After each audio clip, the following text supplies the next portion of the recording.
लीजिए, बात कर लीजिए। ठीक है, ठीक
Solution to that audio is okay.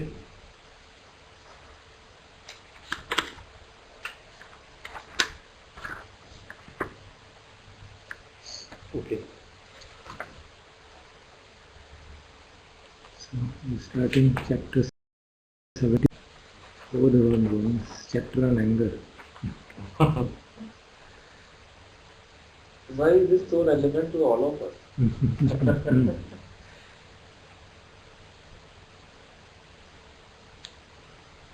कूधन जहे युक्त जहेय मानन संयोजनन सब्बमति सब्बम अतिकैकमेय तन नाम रूप मस्ति मसजन नाम रूप अस्मिन्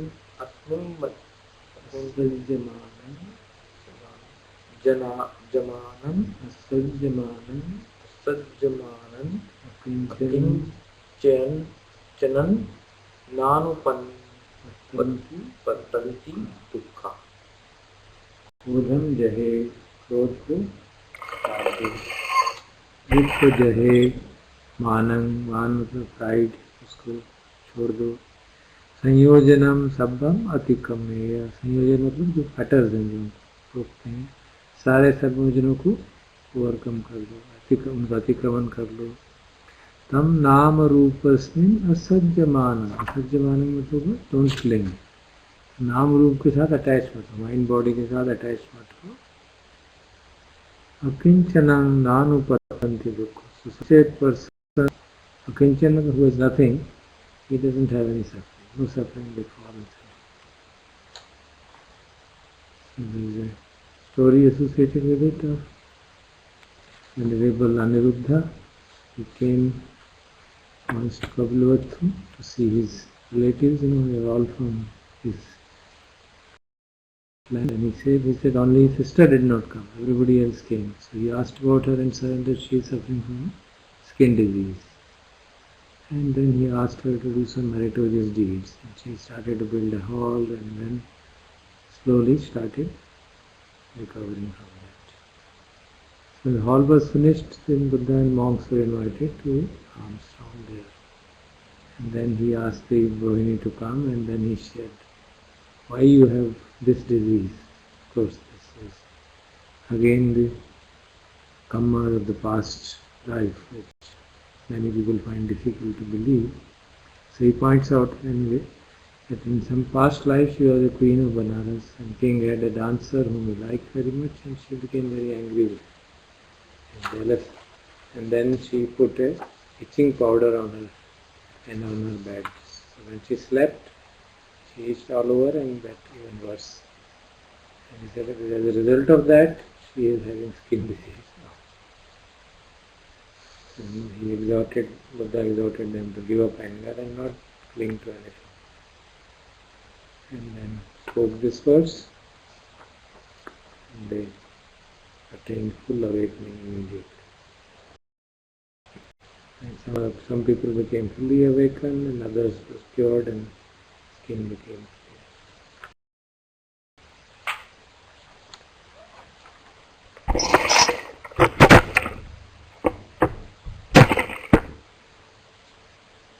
Yove patinam kodham rathangam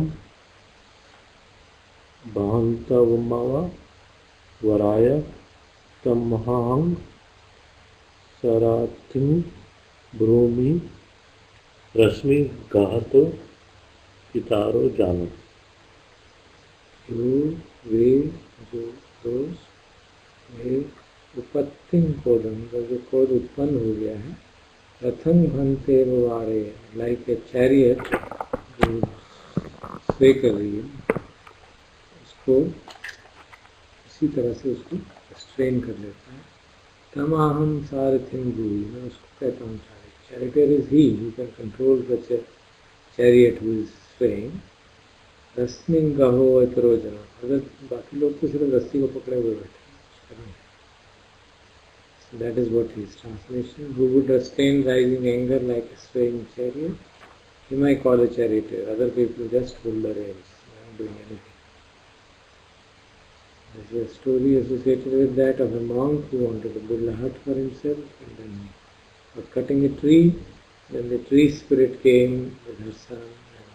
She lived there, so she asked the monk not to cut down the tree, but the monk did not listen, and so spirit put her son on the tree, hoping that this would prevent the monk from cutting. But the monk has already started, and then even though he saw, he hit the tree with the axe, and it fell on the and cut the baby's arm.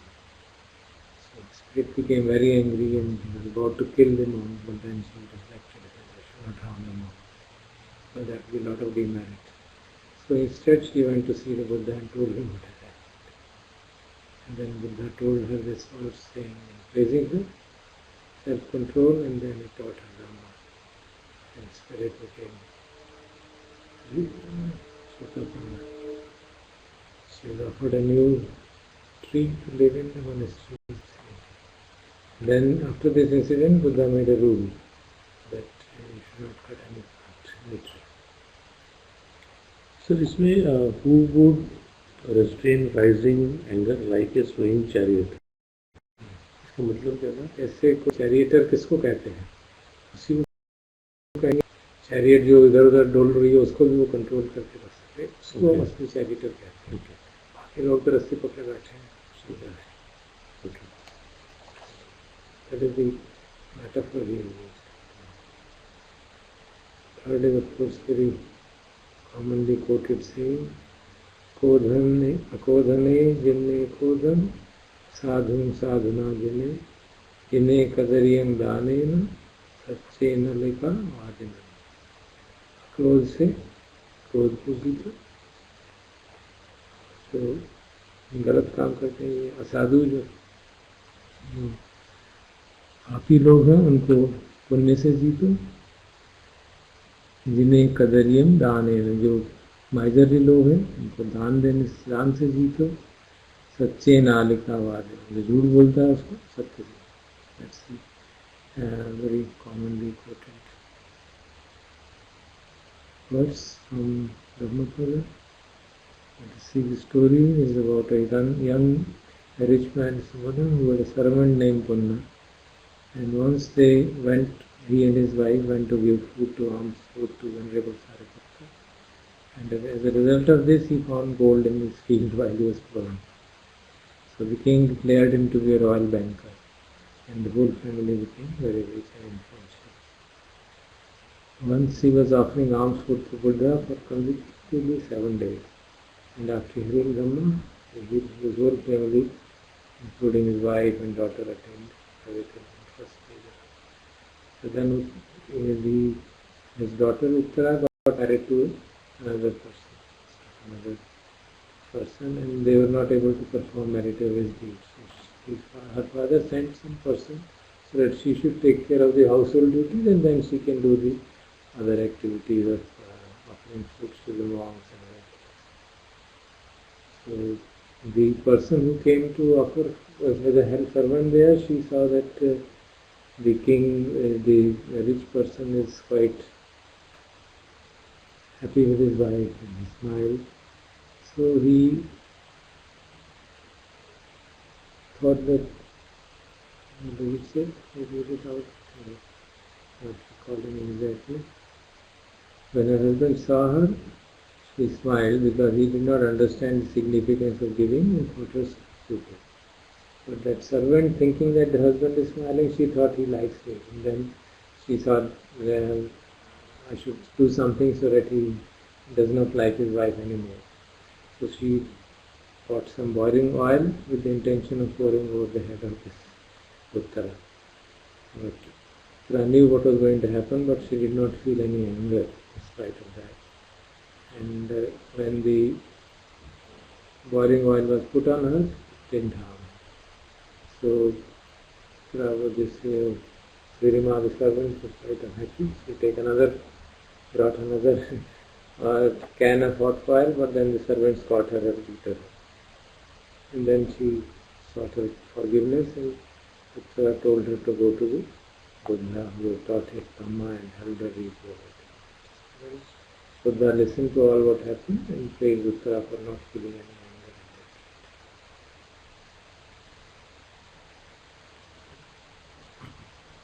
anger. Satchan na kunjeya dajja appamit yachite eti tahi thanera gacche devan santiki.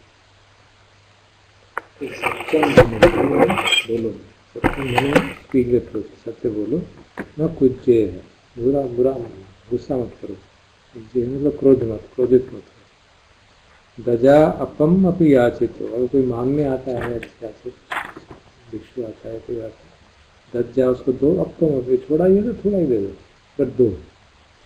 एते ही खाने ही इन तीन तरीकों से, गच्छे देवाना संतिगे, you will eventually go to the Devloka, presence of the gods.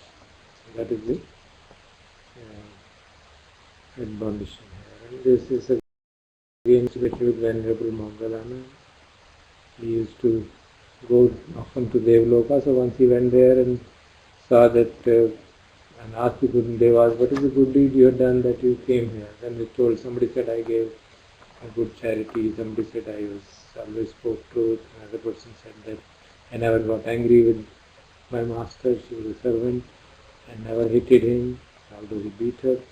So they said, some said we offered a very little to the monks, and then because of that we have been here. So Moggallana returned back and asked Buddha, is it really possible? That what they are saying, that just by small deeds they can become there? Buddha then confirmed it and spoke this verse.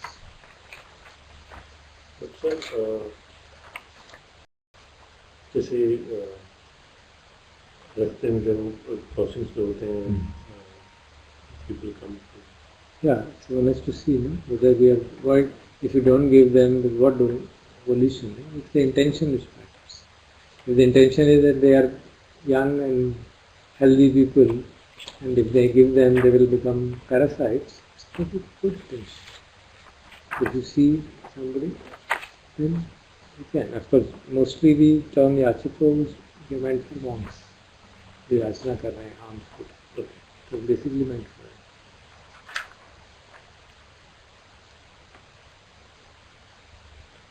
अहिंसा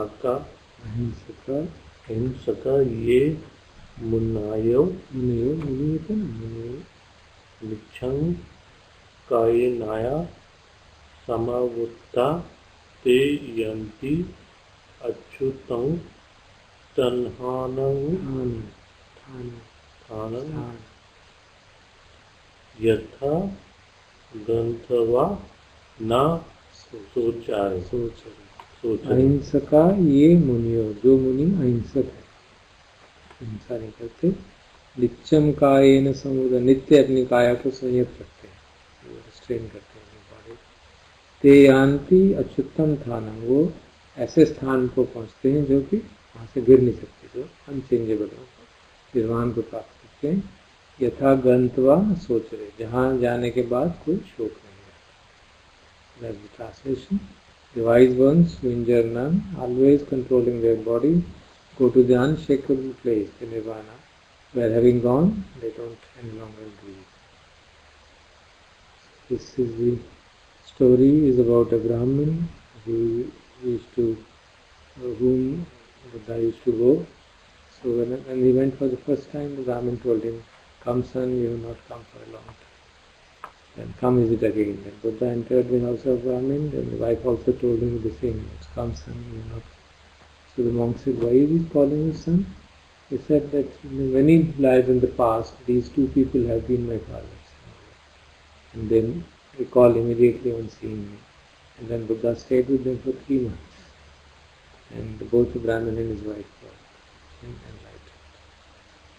Later when the monks asked him, कहाँ मरने के बाद कहाँ चले गए?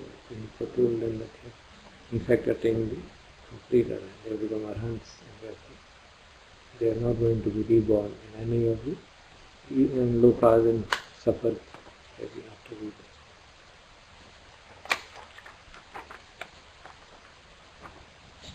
So that is the Buddha. Now Rajesh is going to tell us.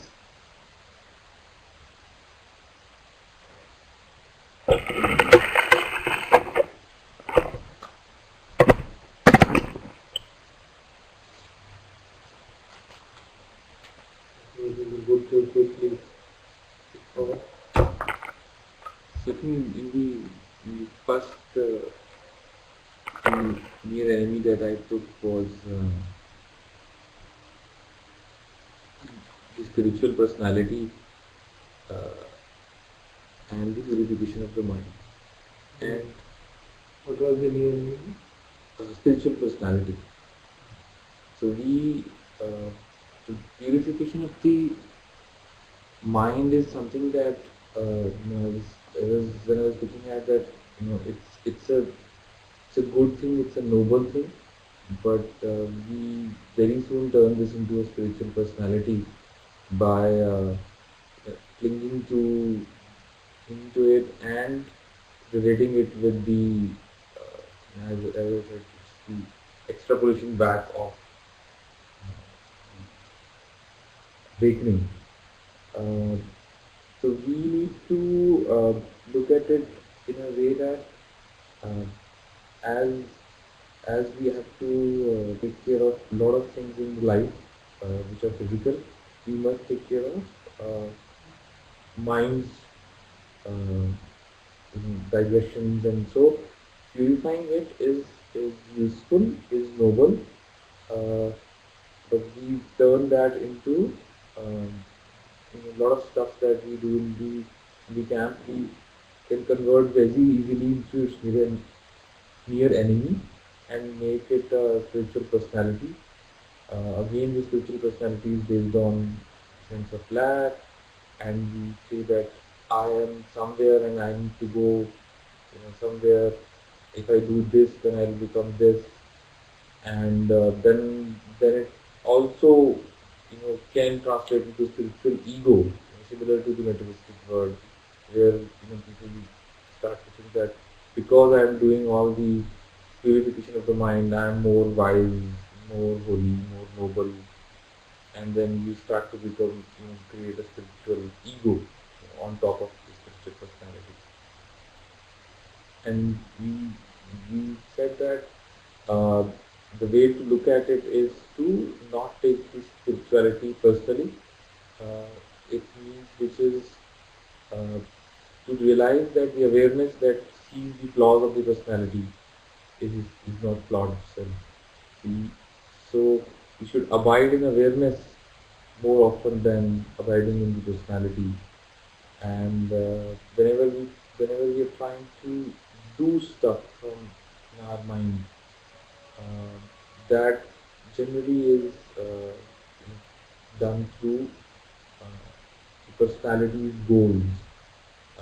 Because if we don't come in our own way, things come to us and we know what is to be done in that moment. And,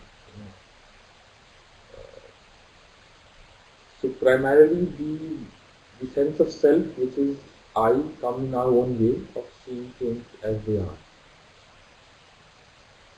So I think the next one that I want to take on is also something that we've debated a lot, and I've thought about it a lot, which is letting go, and how we take the letting go and convert it to near enemy. So let's first look at its near enemy, which is letting go as a strategy to escape. I think I have gone through this in last several years, multiple times, where it becomes a personality or mind's strategy to handle suffering. So we all want to handle suffering in the day-to-day life by trying to optimize our circumstances so that we kind of remove our suffering. So if we are suffering for something, we try to optimize the world around us, we try to optimize the actions that we do, and we apply a lot of strategies to handle suffering. And letting go becomes one of that strategy, where whenever we get into an uncomfortable situation, we try to create a strategy and say let it go. I should not be worried about this, because I should not be, for example, we start to call it some materialistic uh, uh, problems, and I should just go away from them, and we start to get into non-action. So uh, and actually when I looked at it, it's basically similar sense of self or similar personality that operates in the material world starts to operate in the spiritual world also. And for some people, managing the circumstances means going and doing stuff and removing all the hurdles, and for some people it simply becomes avoiding that circumstance. And that they are, I'm not saying one is better than the other, but they are at least should be seen as the strategies of the mind which are playing it, not as a spiritual response to the situation which we start to believe in. So, and in the if we see thoroughly, the let go is only happening in the thinking mind, because the mind starts to think that I should let go, because if I let go, I would have less suffering than if I go and act, because maybe going and acting is a lot more uncomfortable than just letting go. And we still operating from that personality and the personality story, where the let go becomes a sub story. The mind starts to say, let go is good, let's do a non-action here, let's not act on this, and we start to call it let go. But if we see at what would be the real letting go in the moment, the let go in the moment, where we see the uncomfortness or the unease in our mind and of due to the circumstances, and we let go of that unease rather than letting go of the circumstances or the outcome of the circumstances. For example, I can take my own personal examples. If phone rings, I generally don't pick up the phone. And I thought about it a lot. It's now become a norm in my house, and nobody sees it as something unnatural, because they know that I'm not going to pick up the phone So somebody else will pick up the phone, and I think when I started to look at it, I felt more comfortable because this does not require me to uh, talk to the person on the other end.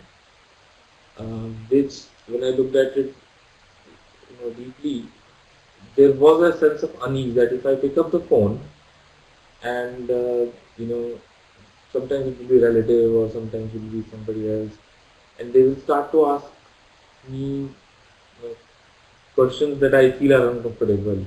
Very simple questions like, it's been such a long time, you have not come, you don't come often, or this and that.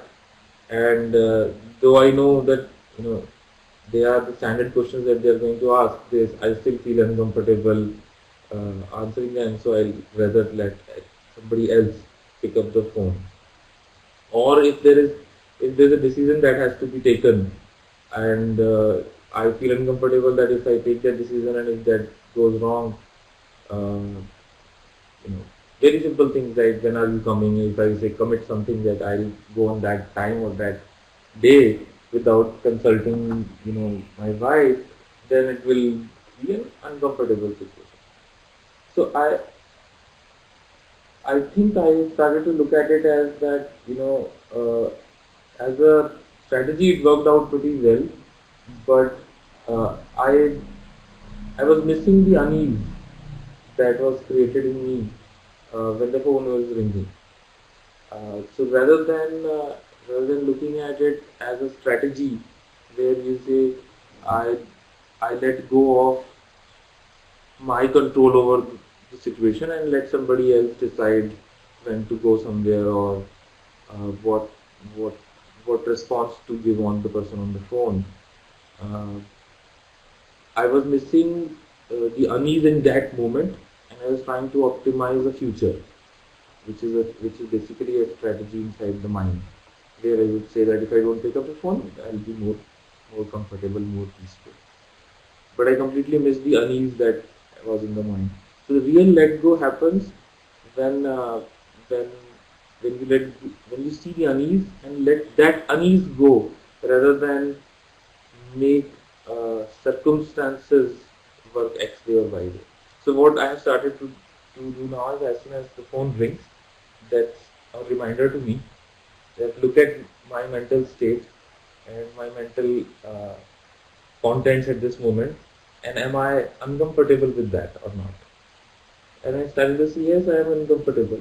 So for first few uh, times, I did not have the courage because obviously I was much lot more comfortable to pick up the phone. But I started to see that yes, this is definitely there is an unease, and uh, I have started to pick up the phone now whenever it rings. And so it's not I've not gone the other way where I will rush to the phone and pick it up, but I will try to see the unease and not avoid it, because if you look at what I'm trying to say is the let go is primarily letting go of the grasping or the mental questions in the moment, rather than trying to optimize a future. Where I will say, if I do this, it will be a lot more uncomfortable than if I don't do this. The let go of the identification with the situation and the outcome in the present moment. So you want to say something, you're smiling. You discussed this. No, Not picking up his phone. really. I don't know. These guys were like, at least last weekend called me and said, आज तो चमत्कार हो गया, राजेश ने मेरा phone उठा लिया. Really, but my question is very simple that the example which you have given, uh, how do you know that you are still not mental game? I see the answer is I don't know, but at least I know that till I rely on my own responses and my own solutions, I'm on the right path. If I can see my mind, if I can respond to my mind, it may be a strategy of the mind itself, that's okay. But everything else is. what I'm trying to say is that if I look at the mind and try to learn from that moment itself, right there, I believe at least that is where I am on the right path, rather than applying a philosophy at that moment or But what do you mean by learning from the moment? learning from the moment is because if I can see that कोई अनीस तो था नहीं, तो phone नहीं उठाया तो कोई बात नहीं, it's okay. But if I can see Anees की वजह से नहीं उठा रहा मैं, it's learning from that moment. You learn why are you doing this action or why are you doing this non-action from in that moment looking at the mind, rather than getting caught in that story So- that mind starts to create.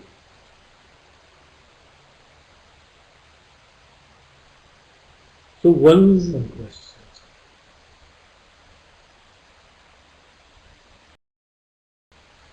so True let go is being mindful every moment. So I think last time if we discussed being mindful every moment is definitely the biggest goal. I think when I'm saying let go is what is your response to being reminded. So mindfulness can be easily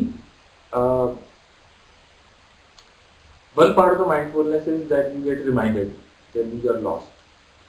Right? If you are lost, you get reminded, and I used to get a lot of reminders because of the regular meditation that you do. But immediately in the moment of reminder, what is your response to that? When I became more mindful, you can say, I started to see that the immediate response was the personality's response of. So if you, what happens is that I'll cover that in the next few slides also. When we do a lot of meditation, we actually become a lot more sensitive to suffering, because we get reminded a lot more often when we are suffering. And as soon as you get reminded, if you have this enhanced sense of spiritual personality that tells you that you're suffering and I know how to get out of suffering, you apply strategy X, strategy Y or strategy Z, in सब में से कुछ लगा लो and you'll be out of it. Which could be bring your attention to the breath, think about all the things that you've learned, that this is not, these are all material stuff, and you start to create a story of how to avoid suffering. So rather than looking at the moment, then you'll get reminded, looking at your contents of the mind, looking at where you are, looking at how you are feeling, we very quickly move towards avoiding it. That is what I think is, Phyllis, what seems like thinking? this whole process of what you are doing. Actually, it does translate into thinking very soon, but right, it does translate into thinking very soon, and obviously that's I'm saying this because it used to happen to me. But I think its root or its seeds are in how you take that moment. If you get reminded, if for example, right, I understand that it's not being mindful, and obviously if you are mindful 100% of the time, every moment, then I don't think that there's a problem. But what I'm trying to say is that this whole thinking that happened that I just described, which is, at least I felt is common to me, where was the root? The root of it was in the way I saw the moment when I got reminded. It's the attitude with which I saw the moment when I got reminded. So the reminders come from regular sharpening of the faculty of the mind to not remain lost, which happens to Anapana and a lot of other stuff.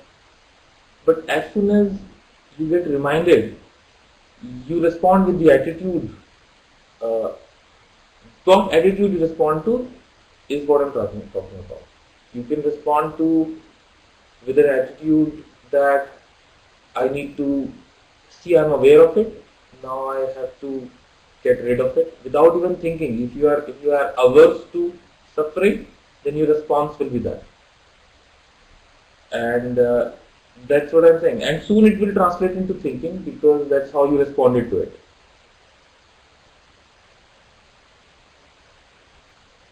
When mindful isn't the response,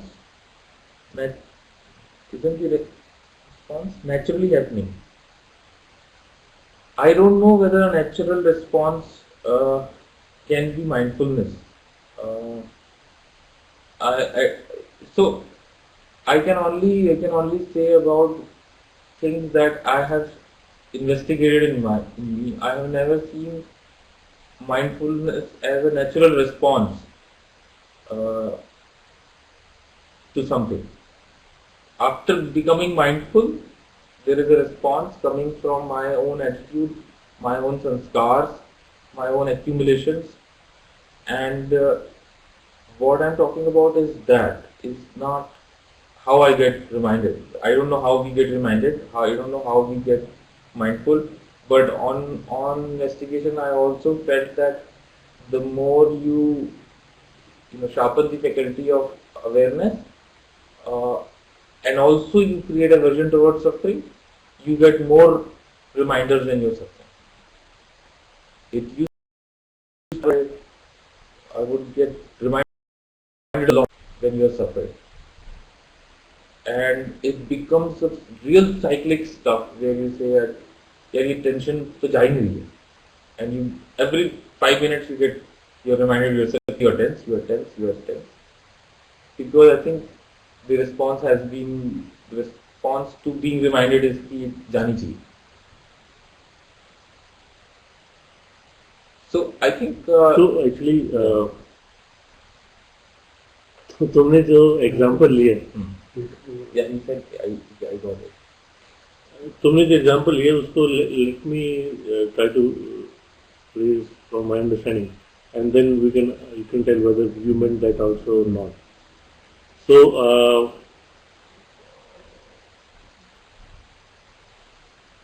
there was some unease, Background unease, जो शायद मैं there is some unease when the phone rings, which prompts you to not pick the phone. Okay, and when you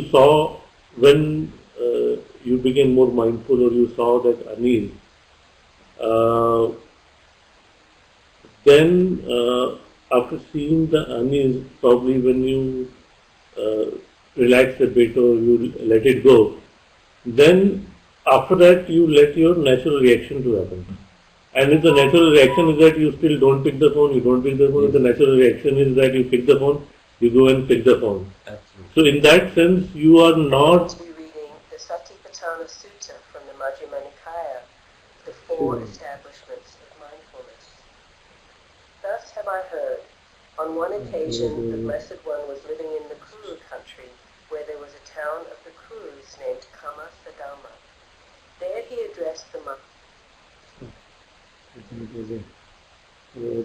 PDF file. Please wait. So Right. So I think if what you mean is that when you look at your unease and you just for a moment let go of that unease and then allow the natural reaction to happen, then that is the more natural state, right? Absolutely. Because point is that you have to anyway make a decision, and if you don't really conscious about either way, let it happen. Either you'll pick or you'll not pick, but don't bother much about either. I think that you said you put it very nicely, because that is exactly what I was saying. Because always thinking that I should pick up the phone is also something that you're trying to create. If there is no unease in either picking the phone or not picking the phone, that is what I'm trying to reach. And the natural response would come to you. Yeah.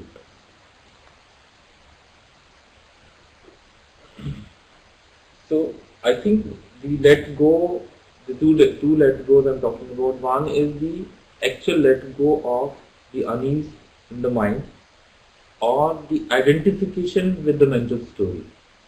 So generally let go, if you let go of the identification, not finding a response to the situation, letting go of the identification with the situation, that is the let go in the current moment. Everything else is a strategy for the situation, and a response to that, and all strategies and responses are for future. Dr. Comment there. Yeah, I'm lost. I'm lost. So that you want to bring your microphone and we can talk about it.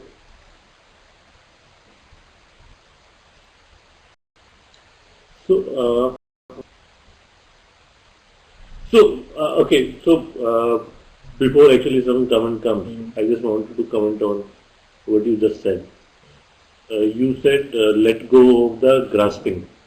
So the way I see is that when something happens, and it can be either good or bad, and your mind immediately reacts that it's good or bad.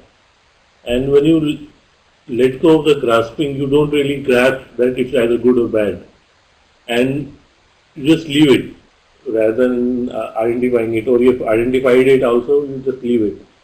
And then that, do you mean let go of grasping, and then you let the natural Yes. reaction to come? That is your answer. Because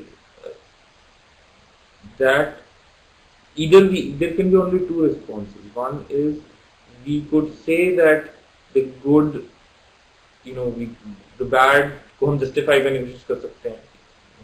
Right? We can, in the story itself, mental story itself, and say it was okay. Let me not feel bad about this. This happens to everybody, and then you're trying to create story around it and trying to reduce your mental suffering that is causing in the circumstance. Or versus, if you're feeling bad, you just let go. It's okay. This is my conditioned response to that situation. And as soon as you disassociate yourself, you see it from awareness. You let it happen. And you also come to see what your natural response to that situation would be. And the other thing, see, I noticed the pattern. Rajesh wants to meditate on anatta more than dukkha or anicca. So Sudhakar, so let me tell you what I am trying to say or trying to do. I don't think I can personally differentiate between meditating on anatta or meditating on dukkha or anicca. What I am trying to say, or what I do, is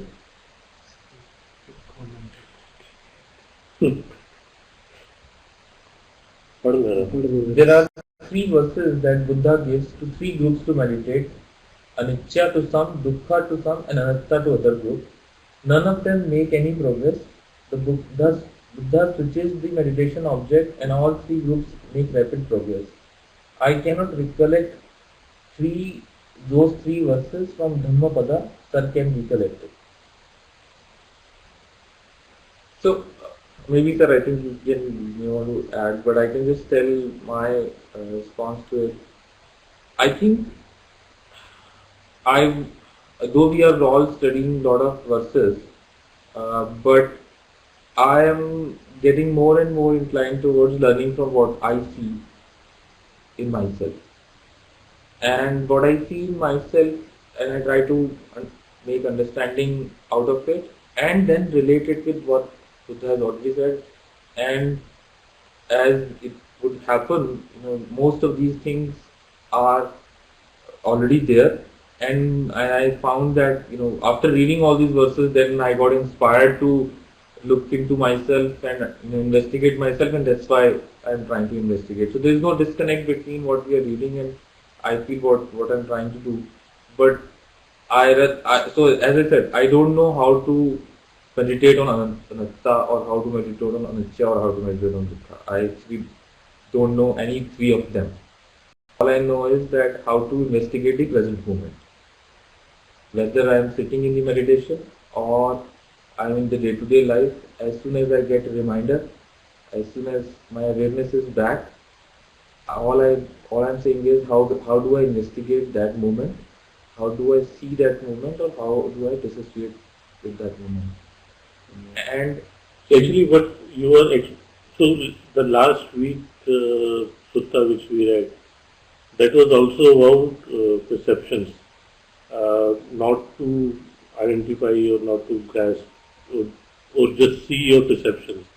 So I think you are also mentioning that once we see our perceptions and just not associate it with it, the natural release happens, and then you let the things happen naturally and not attached to your reactions. right, and I'm saying it's not based on a theory, but the fact that when I've done this thing, this has I found this lot more useful than when I was doing meditation, where as soon as I get reminded, I say this is anicca. Let me bring my breath back to my let me bring my attention back to my breath. This whole I am not saying that those things should not be done, but all I'm saying is if the mind that and you are seeing it and you are aware of it, then you let it go. Let it think that it wants to think. So you want to say something?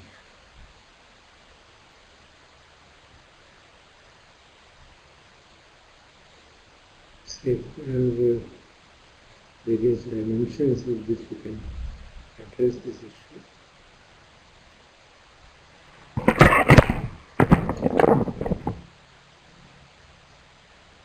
One is the dimension of practicality, dimension of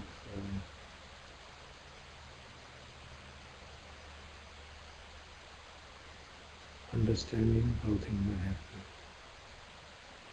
In Satipatthana also I was trying to confirm that. There is a, then when we talk of hindrances, 5 hindrances, then Buddha says, Samchini Ajjatam Vyapalam, aversion. When there is aversion in me, I know there is aversion. When there is no aversion in me, I know when there is. And the very crucial thing he says is, Yatha cha ajjatam vyapadam uppado hoti tam tapajana. When a aversion arises, which had not arisen earlier, I know what is the reason for it. I find out kis tarah se hota hai, yatha, how is it that a aversion which has not arisen earlier is arising now? Yatha utpannam vyapadam ahanam hoti tam tapajana. How does the arisen aversion cease? He investigates that also. So investigation is the part of the whole process. And in our daily life it is very helpful to identify it. So as you are saying, all of us don't get averse to everything. We have patterns of thinking, patterns of behavior, patterns sankharas. So I get averse on certain things which you may find funny. It's alright, why should you be upset on that, such a small thing? And I may find that you are getting averse on some, and I may not get averse on very major events. There may be catastrophes and I may take them, but on small minor matters of irritants I may get averse. So one has to investigate that. One has to investigate and find out. If you have to really operate in that domain, even to reach a state where you can really let go truly, one has to see this is what is happening. Otherwise you get caught in that pattern again and again and again. Not be able to see it as a pattern, you see it as a reality. So this investigation of whatever causes discomfort, suffering, or whatever may be so, is of very paramount importance from the practical perspective of our day-to-day life. So that when we are then faced with that situation, we become mindful. Again, I need to be careful. I should not get averse, or I should not get attached, or I should not carry on. And there is an element of I involved in it. But that is of very great importance to be able to see through that. Otherwise, it becomes very difficult to really observe it, really be mindful. So, remembering that this is the domain where I get caught is also sati. Sati has a remembering function also. So we should not feel that it is a lower sati and there is something higher. That is one thing. So the advice given is therefore from that perspective of practicality also. Then the issue of practicing, as Sudhakar was saying, that whether we use those names or not, but the practice has to be in that framework. If one sees that just by being attentive, there would be insight. I'm trying to use as precise words as I can. So if we feel that just being attentive to what is happening in the mind will get insight, that is a deficient thinking. Mindfulness is not just attention. Mindfulness is attention and sampajanya, and clearly knowing what is happening. There is an element of investigation involved, which we try to, because of our training now, we have been trying to avoid. That's not true. Unless you deeply investigate what is happening, and investigate it as if you are seeing somebody else, as if you are seeing something in a microscope. Kya ho raha hai? The very process of doing it is dissociating. But you have to investigate. If I don't investigate, then I try to use strategies. So the investigation, then I investigate. And I see it again and again and again. Badalta rehta hai. I am taking it personally. Then their understanding deepens. So when you observe it again and again and again, अभी गुस्सा आया था, खत्म हो गया ना, इसके साथ परेशान हो, थोड़ी देर गुस्सा हो गया, कोई बात नहीं. Then you begin to dissociate from it in the true sense of the term, because you recognize it is permanent.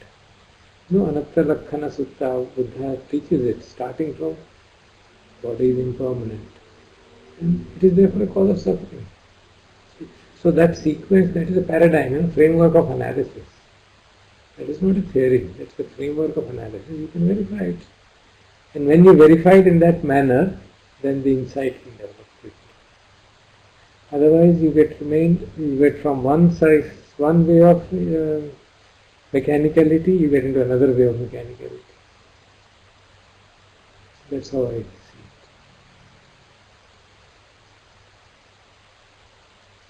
So this is one link, sir. It is saying how is investigation different from thinking?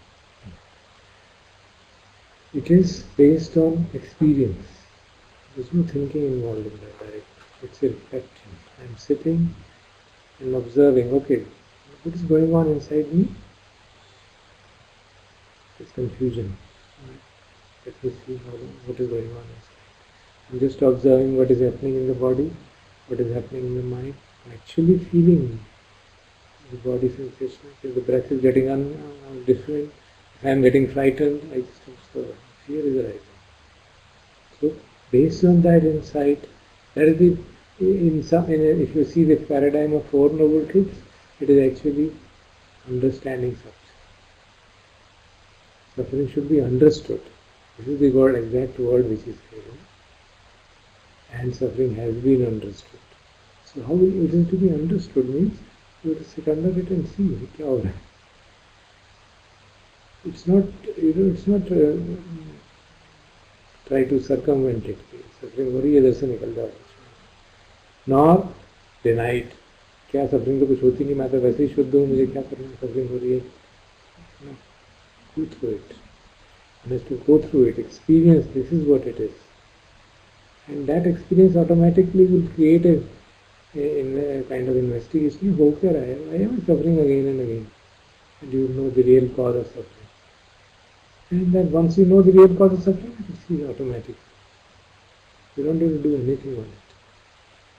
But that investigative, what should I say, posture, investigative tendency, that Dhamma Vichaya, that the first factor of enlightenment is Sati, second factor of enlightenment is Dhamma Vichaya. We have been avoiding that. We have been doing virya, effort is there, then there is some amount of Sati, of course, being practicing partially. And that's why we tend to think of investigation. We're not really applying ourselves to investigation. So one thing I've found is that when something unpleasant happens and then mind goes into loop, in the sense that कि इसको ऐसे कर लेता तो अच्छा हो जाता, इसको ऐसे कर लेता अच्छा हो जाता. But if one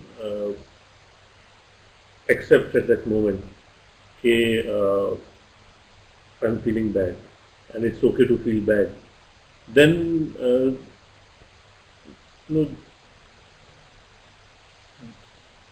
that negativity goes away. Your mood may be still अच्छा हो जाता, but that negativity के नहीं है, मुझे नहीं चाहिए, and you just have the acceptance of the moment, and in that acceptance of the moment you're not feeling good, and that's okay. I found that to be very easy. ठीक है, उदास हो रहे हो, मन उदास हो रहा है, that's fine. Why do you need to take it? नहीं, मुझे ठीक करना है, अपनी उदासी ठीक करनी है, ऐसा अच्छा होना चाहिए था. Yes. Now that disassociation is what is meant by practicing Ananta. If you take it personally, then you are not doing it properly. No, it is interesting when you see the Satipatthana and he says factors of enlightenment Sati. Now imagine, I am not having Sati, he knows it. This also is a part of the training. He doesn't say it's bad. Santang mein ajjatang sati sambojangam pajana. Asantang mein ajjatang pat sati sambojangam pajana. Knowing it. You know that यार नहीं आ सकती हो क्या, बहुत confusion हो रहा है, जान लिया, ठीक है, confusion हो रहा है. I'm totally lost. Okay, I'm totally lost. The moment you accept I'm totally lost, you're back. Because the awareness which knows that you are totally lost is not lost. There is an awareness.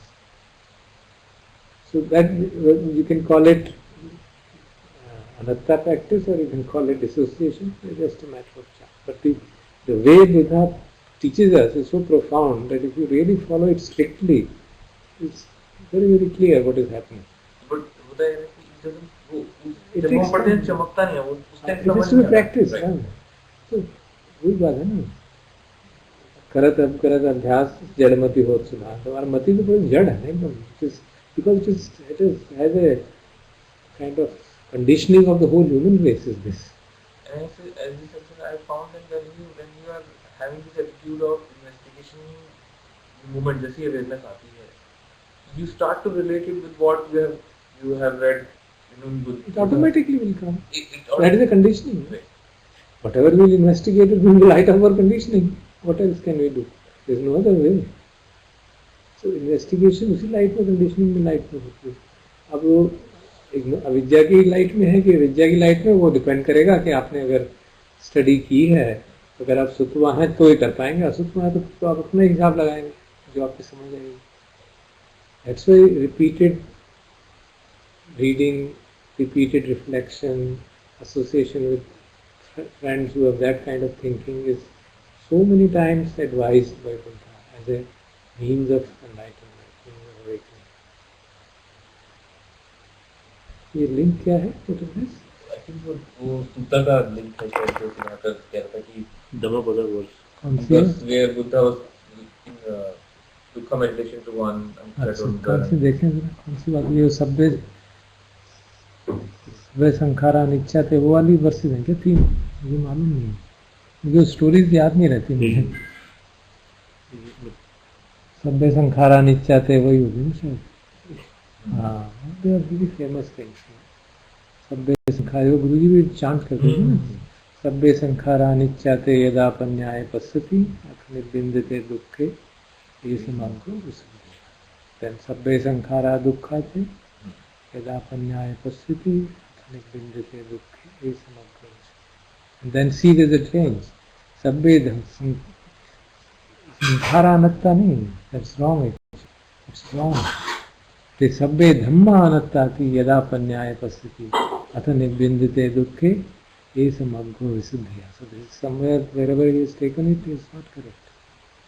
So that's a very profound transformation. You know, we have to understand that. Firstly, first 2 verses say sabbe sankhara. Sankhara means conditioned things. So all conditioned things are impermanent. When one sees it with wisdom, that's very important. Not just sees it with wisdom, then he is freed from suffering. This is the path of purification. What is second? All the conditioned things are of the nature of suffering. When one sees it with that wisdom, then suffering is eliminated.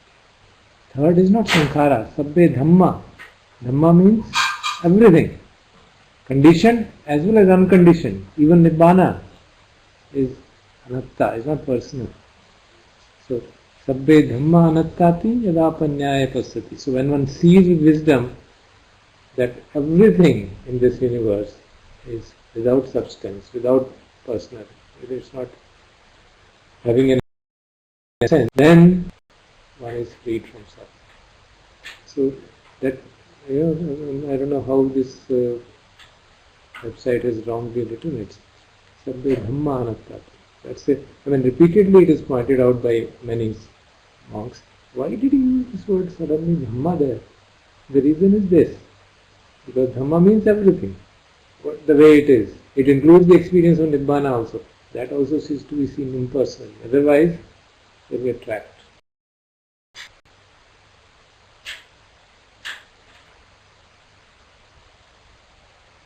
So one comment I wanted to make, when you said, okay, you see when Sati is there and when Sati is not there. So I think when Sati is not there is equivalent to taking things personally. Yes. And so Getting lost. It could be getting lost in thoughts, getting lost in fear. So then it's fine to say that when you see that you are getting lost, and you just accept it that you are getting lost. Don't try to make a big thing out of it. No, I'm getting lost. I need to come out of lost. Here the advice of Vimal Hamsi is very helpful. Smile. जाने दो ना. Just smile and be happy. Just smile and be happy. ठीक है, चलता रहता है. वो चीजें इधर उधर होती रहती हैं, मन भी ऐसा ही चीज होती रहती है. मन का स्वभाव ऐसा, क्या फर्क पड़ता है? What I found very दिक्कत ये होती है कि हम अपने को स्पिरिचुअल समझ लेते हैं ना. यार ये इतने साल हो गए साधना करते हैं, ये मन भटक रहा है, इसमें I found very useful is that, for example, when you come, get a reminder after such a long time, right? And you say, oh, yaar, itni der ho gayi, Radha. And जैसे ही you remind yourself कि देखो मैं ये सोच रहा हूँ, then you can say, rather than जो भी reminder आया है उसको use करने की बजाय मैं ये सोच रहा हूँ कि मैं past में क्या कर रहा था, यार मुझे future में क्या करना चाहिए, या फिर मुझे इतना नहीं भटकना चाहिए, इतना ही. And you suddenly see that, you know, this is the story. There is something. You have at least some faculty of awareness. You have to be, because faculty of awareness can only be now. The past हो गया वो हो गया. Now filling that present with the past is again getting lost in the thinking process. So Sakar thinks that, could you read the associated stories and comment? अच्छा, कहाँ है क्या उसमें?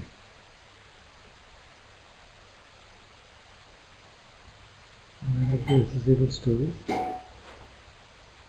Stories related to anicca, dukkha and anatta.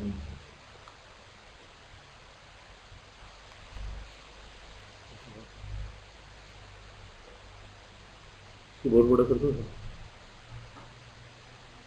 पास करने से It's all right. I'll see. I'm able to see. No, let's go.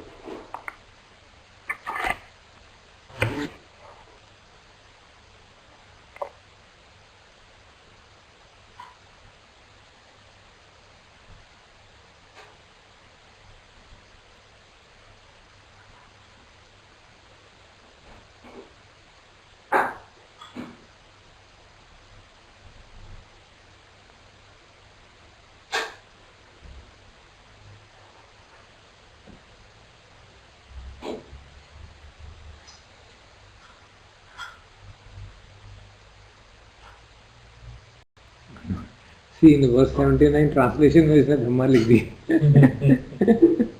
Interesting है. वो original verse में संखारा लिखा हुआ था. Yeah, this is the greatness of Buddha. You know, he could recognize कि कौन सी teaching किसको देनी है. He doesn't make one of them lesser than the other one. So they automatically go in that direction. If you understand anicca deeply, it is as good as understanding anatta. There's no difference. But you have to see whether you really understood it deeply.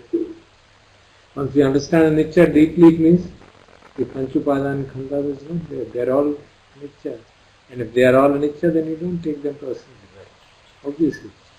So the whole issue of very one aspect can be looked at it independently. They are and all related. all the three are contained within it. Right. It's a hologram. They are all contained within one. But we don't have to see them in categories. They are all one. But the issue is why it happens in meditation. We practice anicca in a manner which is mechanical. And we don't investigate.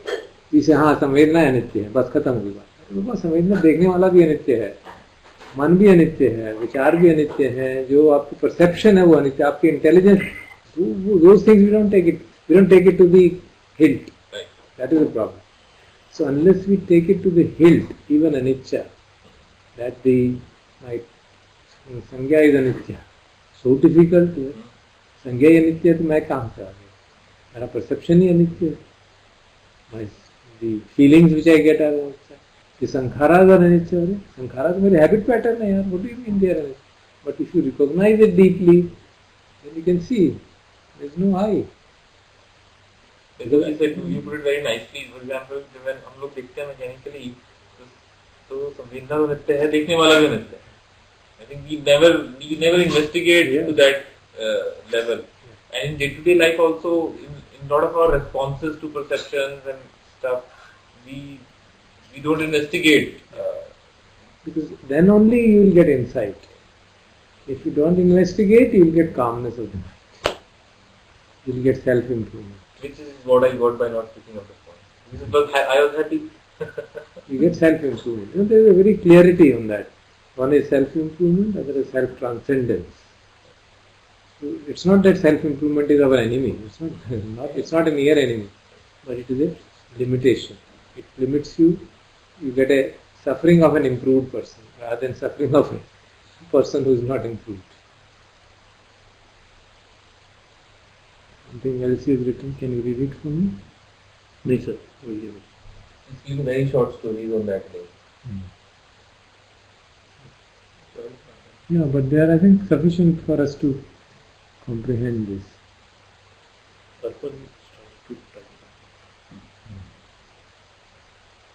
But sir, I think Ajahn Sumitra, all the lectures are just this. Yeah. Only. From all the angles, he just tries to say, just see your conditioning. And it is very practically useful for us. I mean, from the perspective of day-to-day life, being able to recognize where I am trapped. Because it's not that because we tend to think कि हर आदमी को ऐसा ही होता होगा, ऐसा नहीं है. Somebody gets trapped at a place where you are able to take it very easily. Some people may be able to face catastrophes very smoothly. But small irritants, they will not be able to feel. I've seen it with me, I've seen it with myself. Huge catastrophes, just took them equanimously. But small irritants, they get very upset.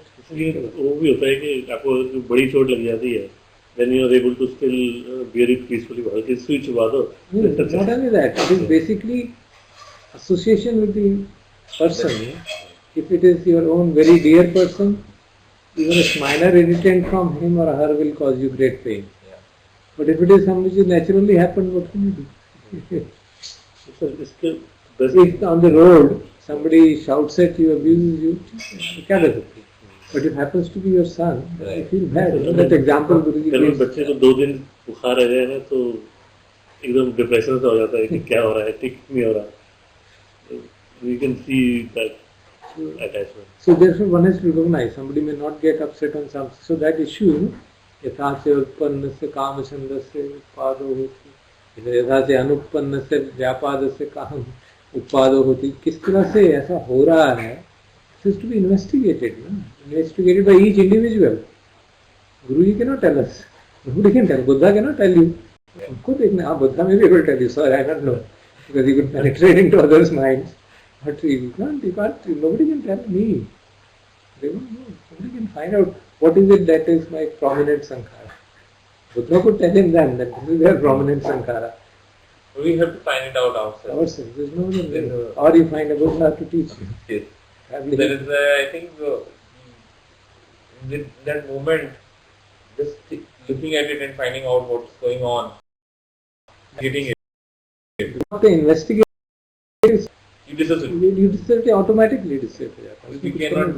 Yeah. But then you clear है, देख रहा हूँ तो पता तो समझ तो आया मुझे क्या हो रहा है, लग रहा है कि इसके कारण है.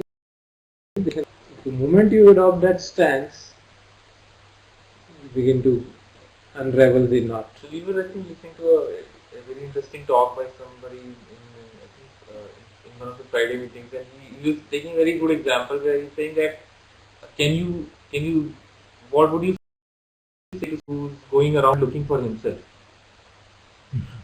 right?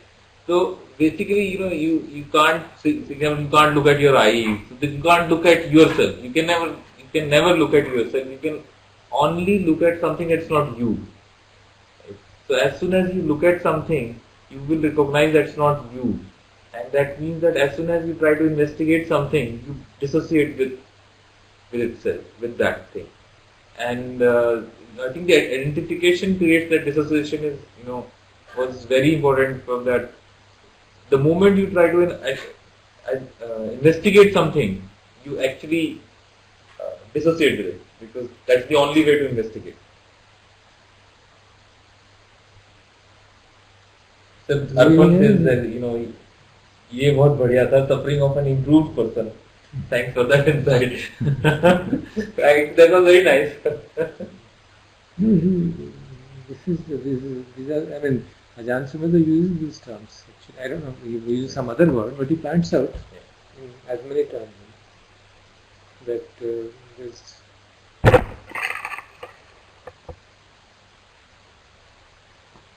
Should we start the next one? Mm-hmm. Stop it. Get it. We are going to the table. Let's take tea. Any other comment? Any other? If there's anybody question, you can hit and then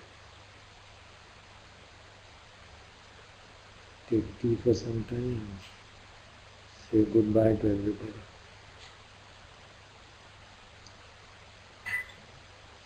Question. Okay. Rather is try to.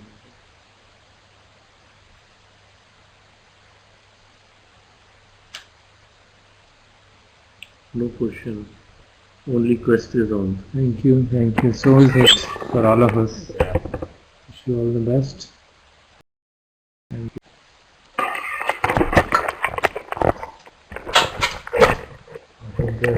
Let's talk to the weather now. America में तो काफी समय ठंड में हो गई है. But sir, California में तो weather pleasant है. Because हमारे इनके जो weather जहाँ है वहाँ पे बताते हैं बड़ी.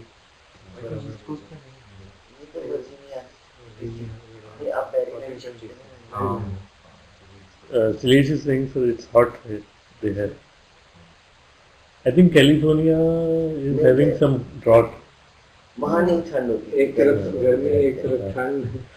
अभी मेरे कुछ मित्र मिले, कल हम मिले थे वहाँ आईटी में, तो ग्लोबल वार्मिंग में इतनी ठंड हो रही है, लास्ट ईयर में हम ऐसे लगा था, और फिर एक महीना 45 डिग्री टेम्परेचर आ, बाहर निकलने की हिम्मत नहीं होती थी। ठंड काफी बहुत पड़ेगी, ज़्यादा बड़ा एक्सट्रीम होगा। गर्मी तक से बारिश होती है, बड़ी बर्फ पड़ रही है, उनको परसों जाना है वहाँ जम्मू, हमारी इतनी बर्फ जम्मू तक की फ्लाइट में कोई जम्मू में बर्फ पड़ गई, क्या पता आज तक तो पड़ी नहीं है, बड़ी बात है। जम्मू तो प्लेन में है ना? It is surrounded by mountains, but I mean, I shouldn't say surrounded. It is